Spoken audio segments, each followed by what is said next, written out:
माफी मांगो माफी मांगो बाबा साहेब का अपमान बाबा साहेब का अपमान बाबा साहेब का अपमान अमित शाह माफी मांगो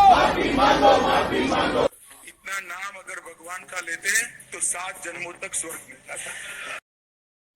हेलो दोस्तों, नमस्कार। आज हम बात करने वाले बाबा साहेब भीमराव अंबेडकर के बारे में, क्योंकि दोस्तों आपको बता दें, नरेंद्र मोदी और अमित शाह सबसे बड़े मुश्किल में फंस गए हैं। क्योंकि अमित शाह के बाबा साहेब पर संसद में दिए गए बयान के बाद भारतीय जनता पार्टी आरएसएस बेनकाब हो गई है, एक्सपोज हो गया है। और क्या लगातार जो भारतीय जनता पार्टी और आरएसएस राष्ट्रवाद के नाम पर वोट मांग रही थी, क्या वह संविधान विरोधी अब लगभग घोषित हो गया है।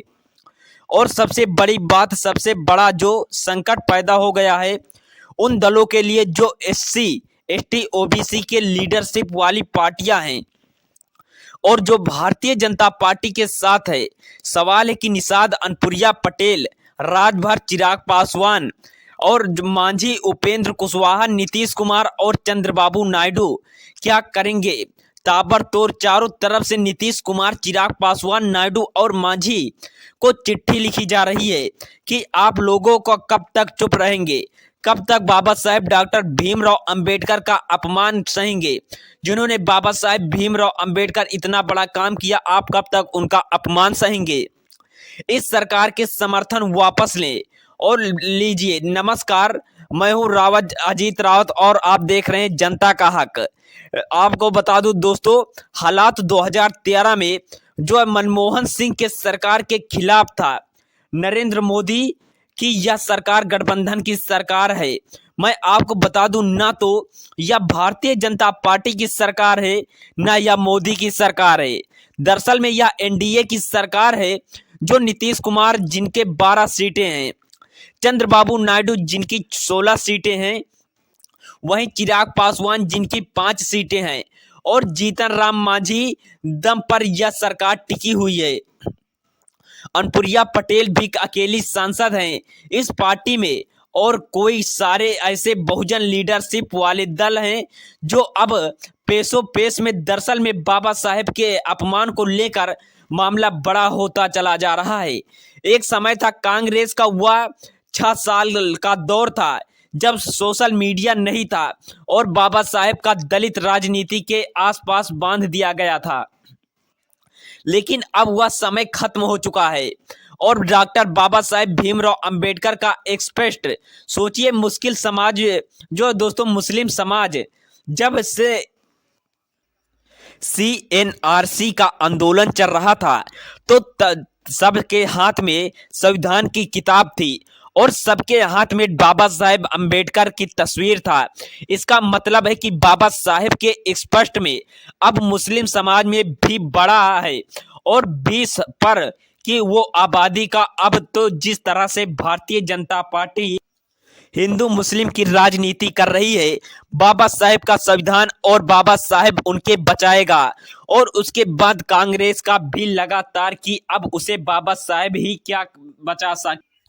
साथ ही ओबीसी लीडरशिप वाली जो पार्टियां हैं, चाहे वह नीतीश कुमार की, चाहे लालू यादव हो, चाहे हेमंत सोरेन का, जिस तरह से जेल में डाला गया था, डॉक्टर बाबा साहेब भीमराव अंबेडकर संविधान के स्पष्ट बढ़ी और भारतीय जनता पार्टी के लिए मुश्किलें बढ़ती चली जा रही है।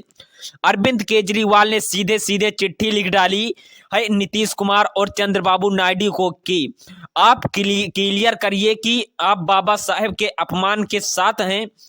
या डॉक्टर बाबा साहेब भीमराव अंबेडकर के खिलाफ हैं। लालू यादव ने कल कह दिया था कि यह लोग कुल वर्कर को मानने वाले हैं और मायावती ने बहुत ही जो दोस्तों मिली जुली टिप्पणी दी है। मायावती जी ने कहा कि कांग्रेस और भारतीय जनता पार्टी दोनों बाबा साहेब